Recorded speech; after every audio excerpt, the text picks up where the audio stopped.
Un passage des plus remarquables des Écritures, et pour beaucoup le plus difficile à comprendre, se trouve dans Exode 4, 24.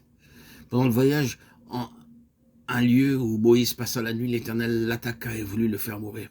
Et cela après avoir eu la vision et reçu la mission de Dieu. Nous savons que cet incident était relatif à la circoncision, le signe de l'alliance. Mais nous devons nous rappeler que la circoncision était le symbole du dépouillement du corps entier de la chair. Ceci se rapporte à notre identification avec Christ dans sa mort. Colossiens 2, 11, 12. Moïse a dû être discipliné et préparé. 40 ans plus tôt, avec sa conception du service divin, Moïse avait essayé de servir Dieu par des moyens charnels et dans sa propre vie naturelle. Il en a résulté l'échec inévitable et l'arrêt de tout service. Durant les 40 années qui suivirent, le principe de mort a dû être appliqué, jusqu'à ce que la seule expression sincère en ce qui concerne un service spirituel soit « je ne peux pas ». Le Seigneur s'était délibérément donné de la peine pour le réduire à néant. Cependant, la vérité fondamentale doit prendre une forme concrète qui soit un témoignage de reconnaissance à cette vérité. Il doit y avoir une expression précise d'un fait spirituel, ou si vous préférez, un rite. Mais le rite n'est rien en lui-même, seulement une reconnaissance de l'acceptation de la réalité spirituelle.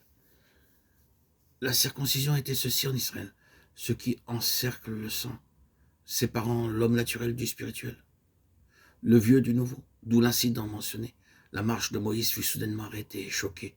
Il fut mis face à la nécessité de faire, par un acte, une déclaration concrète et définie de la loi qui inclut la fin de la chair. Si nous essayons de porter la chair incirconcise ou l'homme naturel dans le domaine de la vie et du service spirituel, nous serons abattus. Cet homme naturel sera placé devant l'épreuve du jugement du calvaire.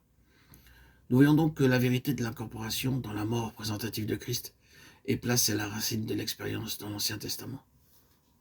Nous pouvons suivre le tracé de cette vérité à travers les Écritures. L'histoire d'Israël en est un long commentaire. La mer Rouge représente la mort substitutive, alors que le désert, la révélation, la nécessité du Jourdain, la mort représentative ou l'identification de la mort de Christ.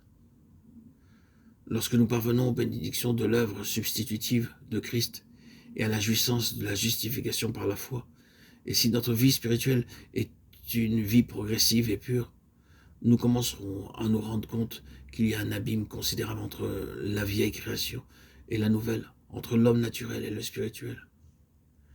Ceci se produira seulement de manière progressive, graduelle, mais pour Dieu, c'est déjà une affaire réglée.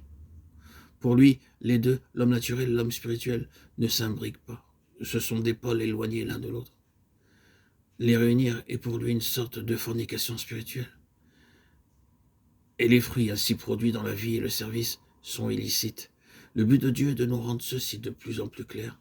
Et alors qu'il pourrait nous sembler qu'il y ait beaucoup de mélange, que les deux s'entremêlent, Dieu nous dévoilera avec une clarté toujours croissante qu'il a mis les dimensions de la croix éternelle entre les deux.